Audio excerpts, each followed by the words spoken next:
texto, vocês abrem. Nós vamos hoje falar sobre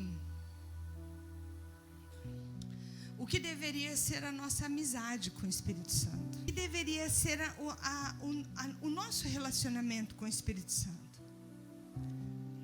Existem algumas coisas, esse é duro. Existem algumas coisas, até aqui. Existem algumas coisas que nós não entendemos muito bem, o porquê que o Senhor, Ele deixou as coisas dessa maneira. E nessa noite nós vamos entender algumas coisas. Nós não vamos entender tudo, porque essa campanha vai se estender e outros pregadores falarão sobre outras coisas. Mas antes da gente entender qualquer coisa sobre o Espírito Santo, primeiro a gente precisa esclarecer muito bem quem é Ele na nossa vida, muito bem como nós nos relacionamos com Ele. Porque tudo depois vai ser construído em cima desse relacionamento.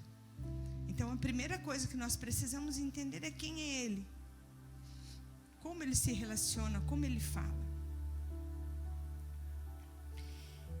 E como Ele deseja ser nosso amigo.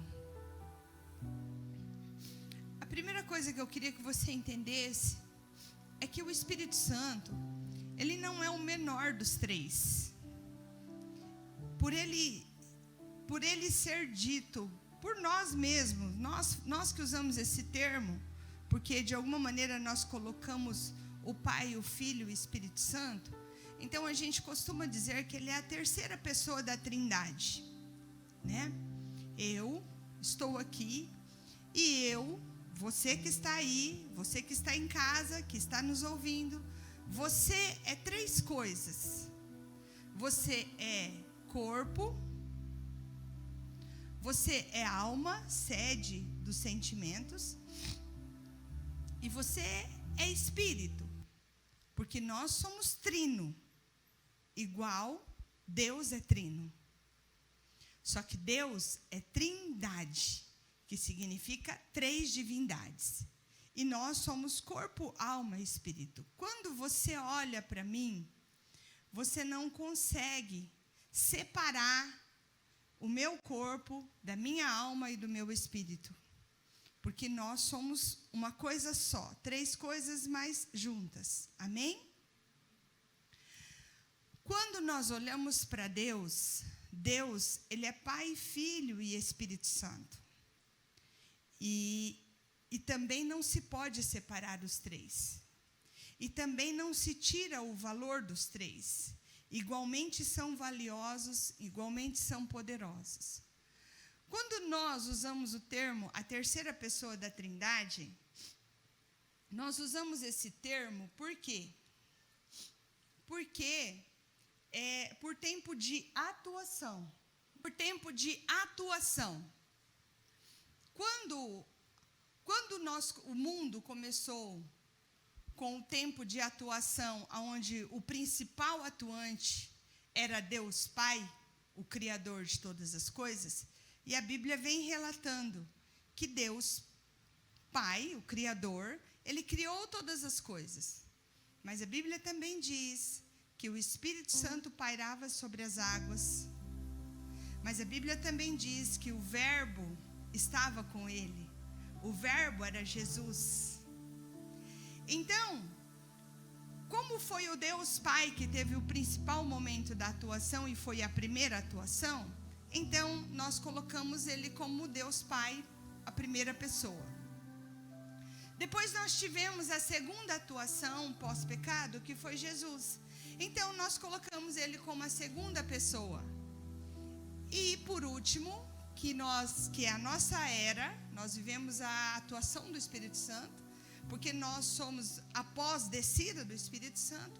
Então nós vivemos o terceiro momento da atuação do Espírito Santo, e nós chamamos então a terceira pessoa. Porém, não foi porque é a terceira pessoa que Ele é o menor. Não é porque foi a terceira pessoa que Ele é o mais fraquinho. Que o primeiro não deu jeito, o segundo mais ou menos, e o terceiro está aí fraquinho. Então, a primeira coisa que nós precisamos desconstruir é que por ser terceiro, não tem não pode exercer nenhuma expressão minoritária. Nós não podemos desprezar isso. E isso é uma das coisas que você precisa entender. A terceira pessoa, ela não é o resto. E nessas três pessoas da Trindade, em cada tempo de atuação, houve um relacionamento. Houve uma maneira de se relacionar.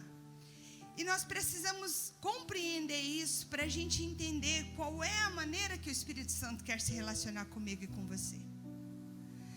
Vamos analisar a primeira atuação do Deus Pai. Então, quando Ele fez todas as coisas, Ele se relacionava com Adão e Eva. A Bíblia diz que Ele vinha no jardim do Éden, se relacionava diretamente com eles. Nós não sabemos qual foi o tempo desse relacionamento. Quanto tempo tudo isso durou, nós sabemos quando acabou, que foi com o pecado de Adão e Eva. Mas ele se relacionava, né? Deus falou, olha, vocês colocam, tá vendo aquelas frutas? É para vocês. Olha esses bichos, é para vocês.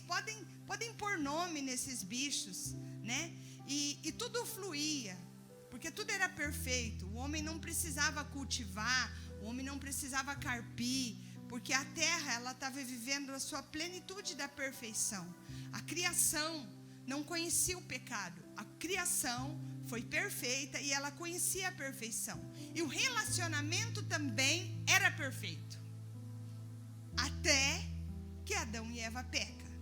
Quando Adão e Eva pecam, a Bíblia diz que eles foram destituídos da presença de Deus. Eles não poderiam mais viver na presença de Deus, pela desobediência deles. E aí então, eles vivem esse período aonde eles foram separados da presença de Deus. Até que então, começa a atuação da segunda pessoa da Trindade, que é Jesus. E Jesus, ele veio e foi concebido pelo Espírito Santo no ventre de Maria. Naquele momento, começaria a principal atuação de Jesus na terra, na nossa terra. O Verbo encarnou. O Verbo que estava no começo da criação agora se tornou carne.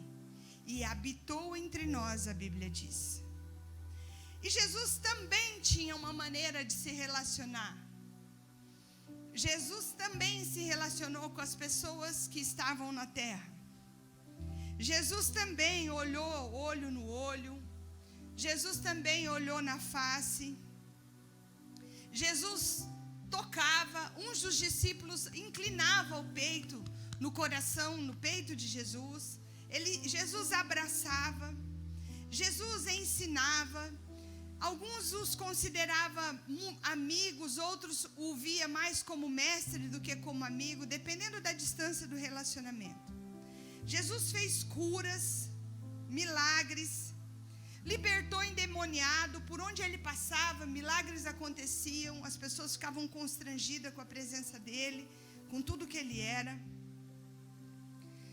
Jesus multiplicou pães, matou a fome de muitas pessoas. Eu acho muito legal assim que Jesus, ele validava as emoções de quem estava com ele. Ele dizia palavras de vida. Aonde ele ia, ele declarava. Quem aqui conhece o livro As 5 Linguagens do Amor? É muito interessante. Se você não conhece esse livro, você lê, que é muito interessante. Mas se você for ver, Jesus, ele se relacionava nas 5 linguagens do amor.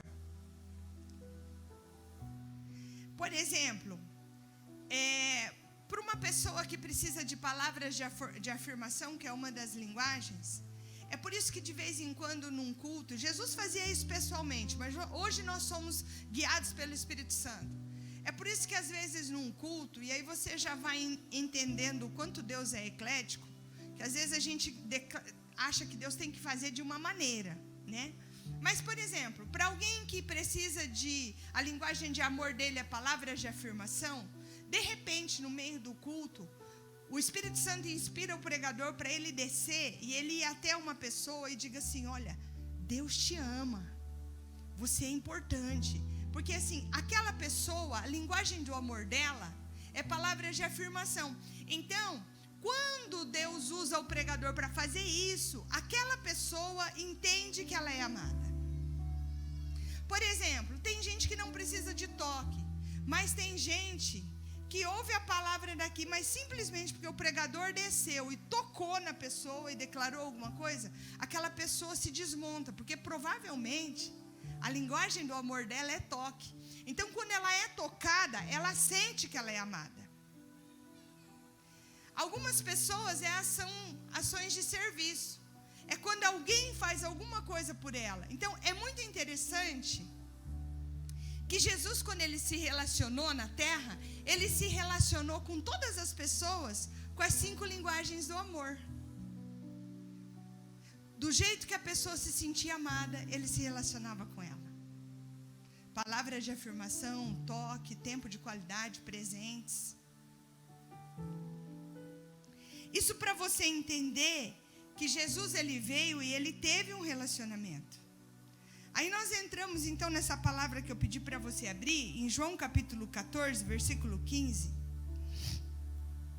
que vai ser inaugurada a 3ª participação da Trindade, que vai ser inaugurada a descida do Espírito Santo. E aí ele diz assim: se me amardes, guardarão os meus mandamentos. E eu pedirei ao Pai, e Ele vos dará, na sequência, outro conselheiro, para estar com vocês. O Espírito da verdade, que o mundo não pode receber. O mundo não vê, não o conhece, mas vocês o conhecem, porque Ele vive com vocês e estará em vós. O Espírito da verdade, que o mundo não pode receber. Aqui, ele diz assim: olha, se vocês me amam, Jesus estava dizendo isso. Vocês me amam? E todos com certeza disseram: sim, nós te amamos. Ele disse assim: então, se vocês me amam, vocês vão obedecer os meus mandamentos. E eu vou pedir a Deus, e Ele vos dará outro conselheiro. A palavra outro conselheiro significa alguém na mesma altura, no mesmo poder, na mesma capacitação. Esse conselheiro que Jesus estava falando era o Espírito Santo. Quando ele disse: a partir da minha ida vai descer uma nova porção.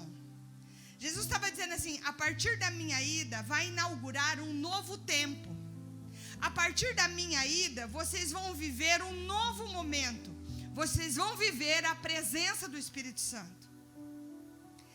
E aí ele diz assim: o mundo não pode receber, porque nem vê nem o conhece, mas ele vai estar em vocês. E quem é esse que Jesus estava apresentando? Ele estava dizendo que ele era o Espírito da verdade.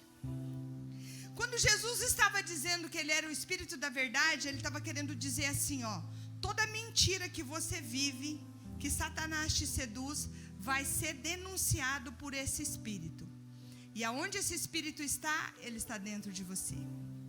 Jesus estava dizendo assim, ó: esse Espírito da verdade, ele vai tirar de você todo o engano. Que engano é esse? Todo o engano que Satanás faz nas nossas vidas, no nosso entendimento.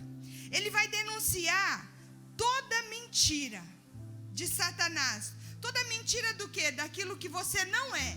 Porque tem muitas coisas que você não é e Satanás fica dizendo que você é. Então esse Espírito da verdade, ele traria a tua realidade verdadeira. Qual é ela? Você é filho. É por isso que você que tem o Espírito da verdade, às vezes você se relaciona com uma pessoa e você olha, a aparência é boa, sabe, Silmara? A aparência é boa, a pessoa é simpática, a voz é gostosa de ouvir. Aí você olha para essa pessoa e a pessoa está falando com você e você fica sentindo um negócio estranho. Parece que aquilo você ouve e fica longe. E dá uma certa repulsa. E dá um engasgo na garganta. Provavelmente esta pessoa está mentindo. E o Espírito da verdade que está na tua vida, ele denuncia toda mentira. Ele não denuncia só a mentira do que o diabo diz a seu respeito. Ele também denuncia a mentira das pessoas, do caráter das pessoas, da falta de verdade que está nas palavras. É por isso que não serão nem confundidos, nem enganados aqueles que confiam no Espírito Santo. Mas nós, não sermos confundidos e nem enganados, nós precisamos nos relacionar, pastora Vânia, com o Espírito Santo. Nós precisamos entender o Espírito Santo, porque senão nós seremos confundidos, enganados. Esse Espírito da verdade, ele vem para tirar toda a falsidade e para revelar para você. Uma das coisas que nós precisamos entender é que até a vinda de Jesus, até a ida de Jesus, nós nos relacionávamos por circunstâncias. Nós nos relacionávamos mais com o pecado e com a consequência do pecado do que com Deus. Porque o que falava mais alto era a consequência do pecado. Quando vinham situações difíceis, nós nos relacionávamos com, é castigo. É colheita. É a ira de Deus. Nós nos relacionávamos mais com as coisas. Nós nos relacionávamos com as circunstâncias. Olha só o que os amigos de Jó falou para ele. Com certeza você deve ter feito alguma mancada, meu amigo. Porque colher tudo que você está colhendo sem ter feito nada de errado. O que ele está dizendo? Se relacionava com as circunstâncias. Não está dentro dessa palavra, mas recebe isso aqui. Nem tudo que você vive é consequência de erro. Porque Jesus disse assim que nós teríamos aflições. E essas aflições não é consequência ou castigo. Existem coisas que nós vivemos para onde Deus vai nos levar. E eu te provo na Bíblia. Cadê o pecado de José? Mas ele precisava aprender a governar. Então o que ele passou foi aprender o governo. Eu te provo na Bíblia. Cadê o pecado de Moisés? Mas ele sofreu consequências terríveis porque ele precisava se tornar um libertador. Ele precisava aprender a depender de Deus. Então, nem tudo que você vive é consequência de pecado. E você tira essa religiosidade da tua vida, porque muitas vezes você está vivendo situações por aquilo que o Senhor quer acrescentar na tua vida. São situações que você precisa depender mais de Deus. São situações que você precisa confiar no Senhor. São situações que você possui, você precisa entregar ao Senhor. Então, não é consequência de pecado. Agora, quando o diabo faz você entender que é consequência de pecado, você senta e fala, vou ter que receber, mereci. Quando você pensa que é consequência de pecado, o que você faz para se levantar? Nada. Porque você pensa assim, é justo eu receber isso, né? Estou falando besteira, igreja? Esse evangelho não é o evangelho da graça. Esse evangelho não é o evangelho que olha para um estuprador, ladrão, na cruz, que se arrepende e fala assim, você ainda vai estar comigo. Esse evangelho não é o evangelho que traz vida. Esse evangelho é o evangelho que leva a pessoa para a morte. não é o evangelho de Jesus. Você pode aplaudir o Senhor Jesus por esse evangelho?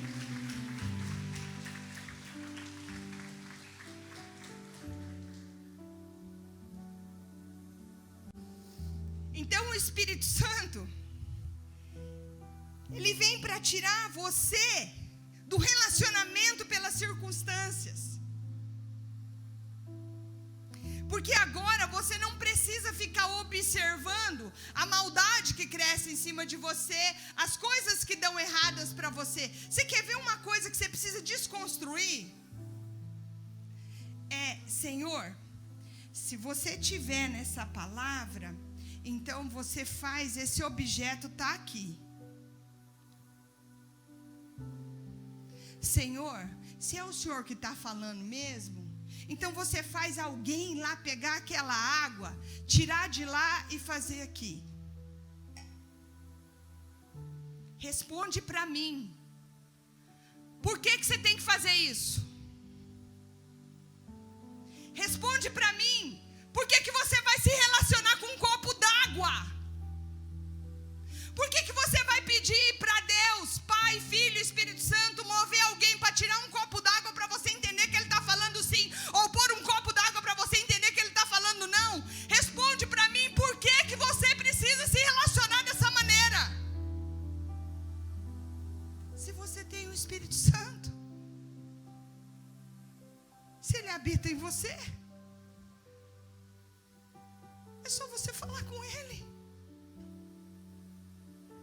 Você imagina, você já parou para pensar o tanto de trabalho que a gente dá para Deus? Principalmente os que gostam de profetada. Os que vão atrás daqueles que revelam. Esses aí, então, dá muito trabalho. Vai lá atrás daquele que revela, que não precisava de nada disso. Porque aquele que vai falar, talvez, na boca daquele que revela, está dentro dele. Né? Quem está me entendendo? Jesus foi e Ele mandou o Espírito Santo para acabar com esse relacionamento de circunstância. Porque agora, o Espírito da verdade, Ele vai habitar em você. E Ele diz assim: se vocês me amam, então vocês vão receber aquele que eu vou enviar. Ele convencerá, João 16, 7. Mas eu afirmo que é para o bem, olha Jesus consolando nós. João capítulo 16, versículo 7. Mas eu vos afirmo que é para o bem de vocês que eu vou. Se eu não for, o conselheiro não virá para vocês. Mas se eu for, eu enviarei. Versículo 8. Quando ele vier, ele convencerá o homem do pecado. O que é pecado? O que eu faço com a minha vida?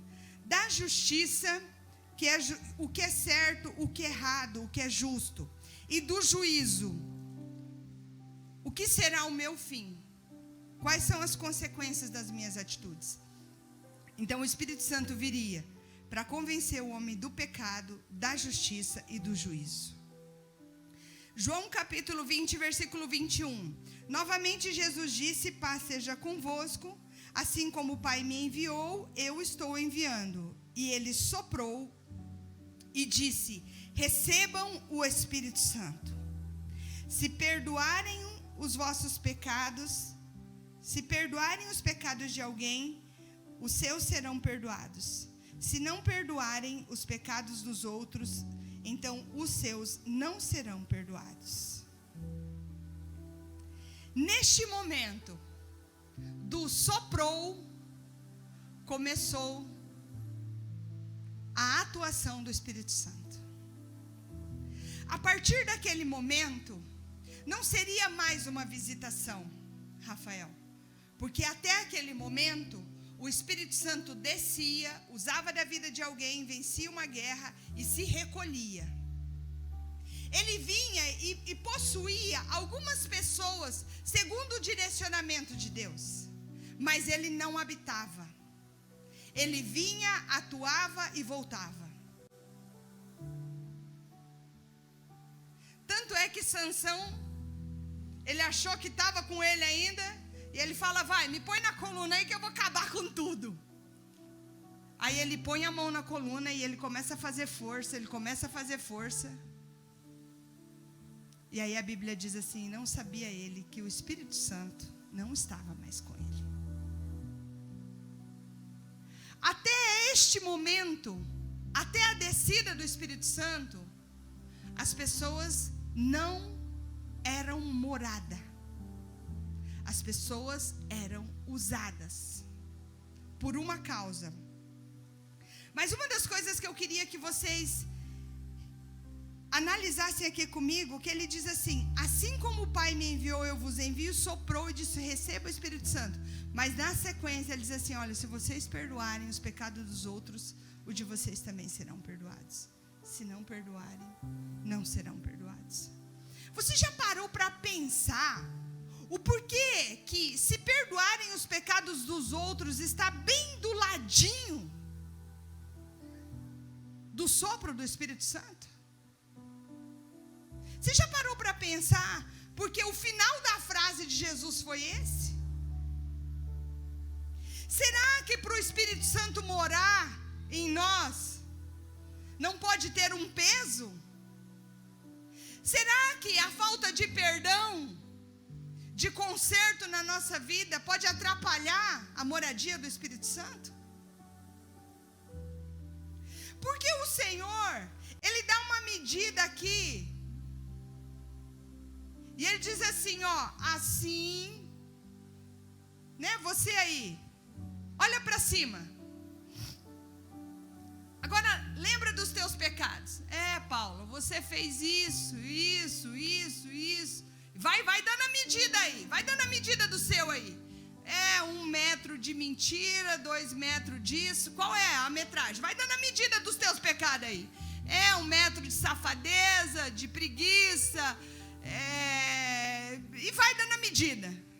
Mediu? Então, aí ele fala assim, ó. Esses 100 metros de pecado, eu perdoei. Então agora você pega esses 100 metros de pecado que eu perdoei e dá 100 metros de perdão para Graziele, e dá 100 metros de perdão para Nayara, e dá 100 metros de perdão para o evangelista, e dá 100 metros de perdão para o Rafael. Então você dá na mesma medida.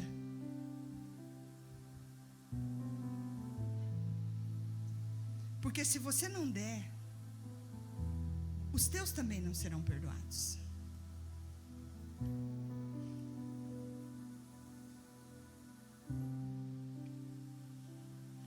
Quem está me entendendo? Existe alguma coisa que pode incomodar a presença do Espírito Santo. A falta de perdão é uma delas. E o Senhor diz assim, na mesma medida que eu te perdoei, então você também perdoa. Porque aquilo que de graça nós recebemos, de graça nós temos que dar. Não fizemos nada pelo perdão.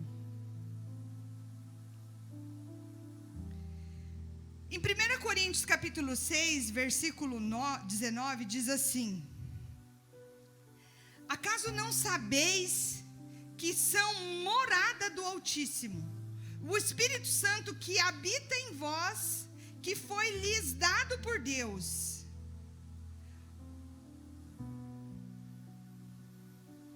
Você já parou para pensar o porquê que o Senhor disse assim, olha, você é morada do Altíssimo. Você é habitação. Parece até redundância aqui, né? Morada e habitação. Você é morada do Altíssimo. O Espírito Santo habita dentro de você. Isso é uma das coisas mais lindas que eu acho na Bíblia. O Espírito Santo, que não conheceu o pecado, que não tem sombra ou variação da sua pessoa, que é único, que é perfeito, que estava desde o começo de todas as coisas, que passou pelo planejamento de salvação do Deus Pai e do Deus Filho, que estava com eles. Agora deixa a sua grandeza, agora deixa a sua morada, agora deixa a sua habitação para vir habitar em mim e em você. Seres imperfeitos, que constrangemos muitas vezes a presença do Espírito Santo, porque como ele já disse ali, porque não perdoa, que muitas vezes se prostitui com esse corpo, que muitas vezes mente com essa língua, que muitas vezes engana, seduz, que muitas vezes se envaidece, que muitas vezes não depende do Espírito Santo, que muitas vezes faz o que você quer, faz por vaidade, faz por posição, faz por ganância. Porque todos nós cometemos todos esses tipos de pecado aqui. Todos nós, incluindo eu. Aí esse Espírito Santo, ele desce da sua grandeza, da sua magnitude, e ele vem habitar dentro de nós. E você já parou para pensar o porquê habitar? Morar? Um habitante, ele muda a rotina. Coloca um estranho dentro da sua casa para você ver. Se você saía de cueca e de calcinha na casa, você já não sai mais, porque tem uma pessoa lá. É ou não é? Se você toma água no gargalo do litro da geladeira, você já não toma mais, porque tem um lá. É ou não é?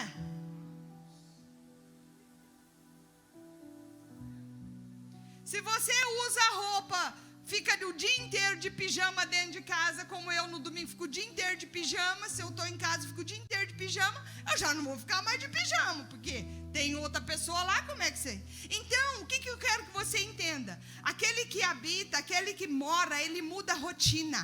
Quando na palavra de Deus estava dizendo assim, olha, não sabeis vós que vocês são templo do Espírito Santo, morada do Altíssimo, ele estava querendo dizer assim, para aquele que mora, tem que mudar algumas coisas. Os nossos hábitos, o nosso comportamento, ele tem que ser mudado. Pastor, eu não estou entendendo, eu vou te dizer o que é aqui, eu vou te explicar melhor. Se você é morada, e você faz o que você quer, do jeito que você quer, a hora que você quer, com a mentira, com o engano, com a vaidade, com a sedução, com o que você vê, ele está querendo dizer assim, o fato de ser morada tem que mudar os hábitos. O fato de ser morada tem que mudar os hábitos. Você recebeu o Espírito Santo. Você não está mais sozinho. A presença dele tem que constranger. Gente, tem coisa mais maravilhosa quando você é morada. É por isso que você olha para alguém que está mentindo e você sente que ela está mentindo. É por isso que você olha e as pessoas olham para você e falam assim, nossa, nem parece mais a mesma pessoa, mas não é. Entendeu?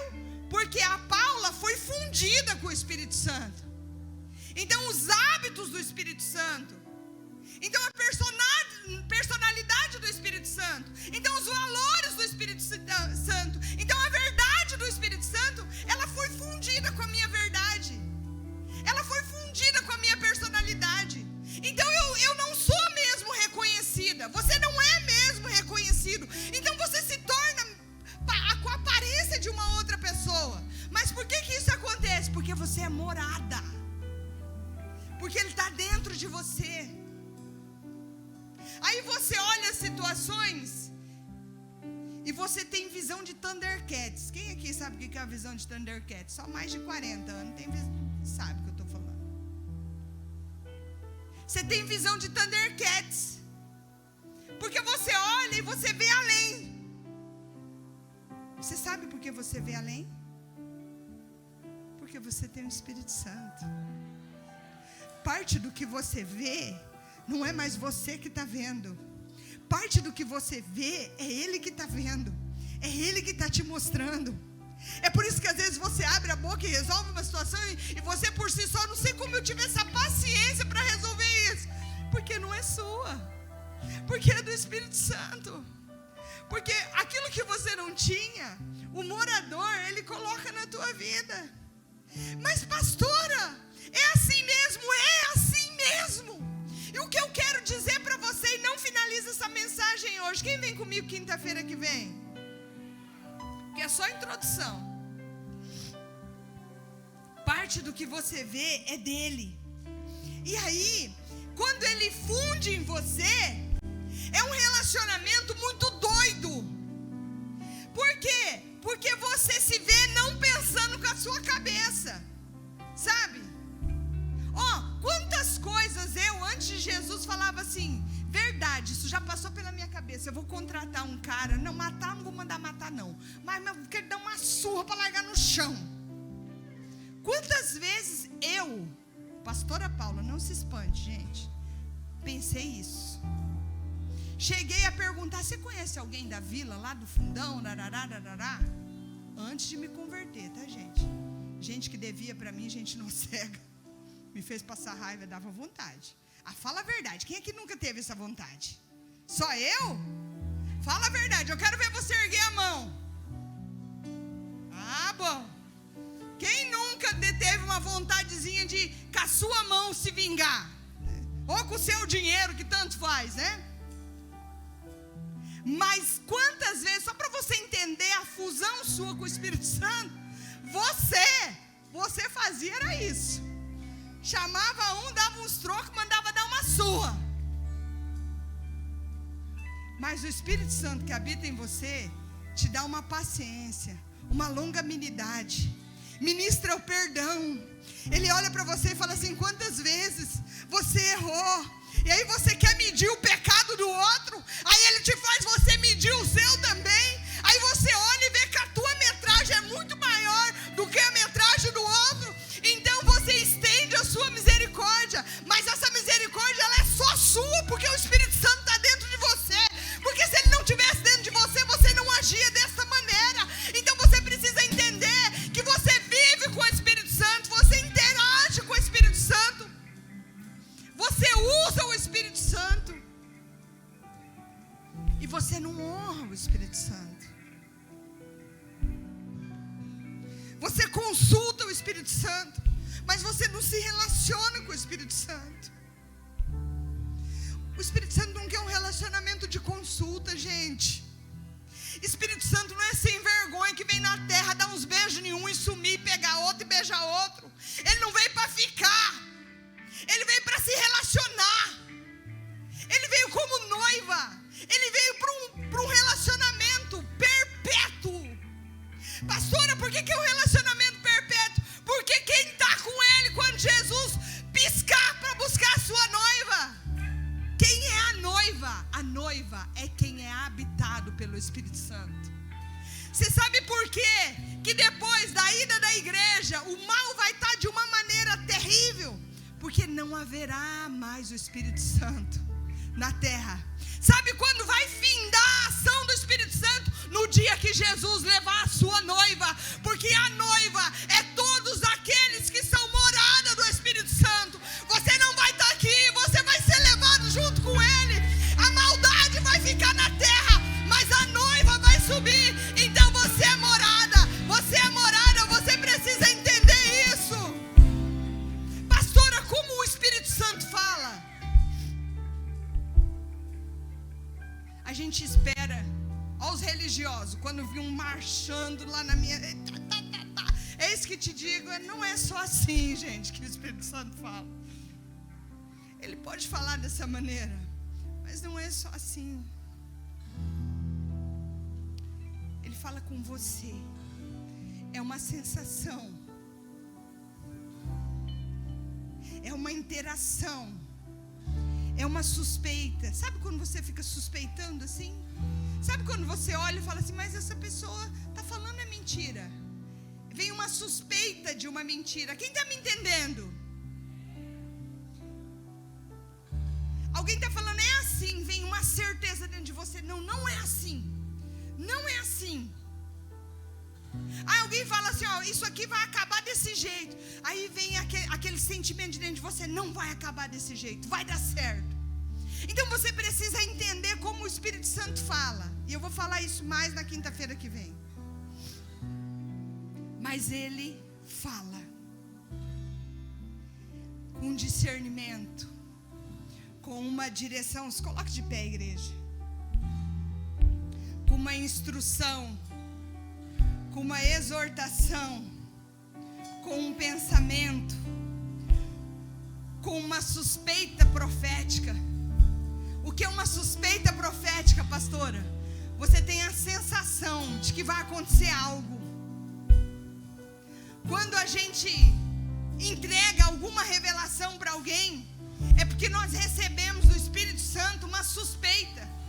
É mais ou menos assim, uma coisa doida. Você olha na cara da pessoa e não vê nada. De repente você olha na cara da pessoa e vem um rolo para você entregar para a pessoa. E você fala, não sabe nem o que você está falando. Mas o Espírito Santo que está fazendo você falar, que às vezes ele não expõe ninguém ao pecado, porque às vezes você está denunciando um pecado da vida da pessoa, nem sabe que está denunciando, mas o Espírito Santo que está na vida da outra pessoa está revelando para ele, é isso que eu estou falando com você, é isso que eu estou querendo dizer. O Espírito Santo fala através de uma suspeita. O Espírito Santo habita. O Espírito Santo te dá certeza. Olha que tremendo, ó, Romanos 8,14. Os que são guiados pelo Espírito Santo são filhos. Quem é filho? Aquele que o aceita como pai. Deixa eu te perguntar. Os que são guiados pelo Espírito Santo são filhos. Quem é filho? Aquele que aceita como pai. Quem aceitou como pai, aceitou Jesus, aceitou o sacrifício na cruz. Aí eu te pergunto, você é salvo? Você é salvo? Eu sou, pastora. Como é que você sabe que você é salvo? Quem foi o juiz que escreveu tua salvação? Em que fórum que está declarado isso? Quem te garante? Cadê o documento que comprova isso? Não tem, pastora. Se não tem, como é que você sabe que você é salvo? Eu sei. Eu não sei porque sei, mas eu sei. Eu não sei porque sei, mas eu sinto. Eu não sei porque sei, mas tem algo dentro de mim. Não tem algo, tem alguém dentro de você que testifica, porque aqueles que são guiados pelo Espírito Santo, eles são filhos. Ele o recebeu como pai. O próprio Espírito Santo é que te dá essa certeza dentro de você que você é salvo. O próprio Espírito Santo é o que te dá a certeza que você foi perdoado. O próprio Espírito Santo é que te dá a certeza que você vai viver um novo momento, que você vai viver em novidade de vida. O que eu preciso, pastora? Eu preciso entender e receber. É isso que eu preciso. Entender e receber.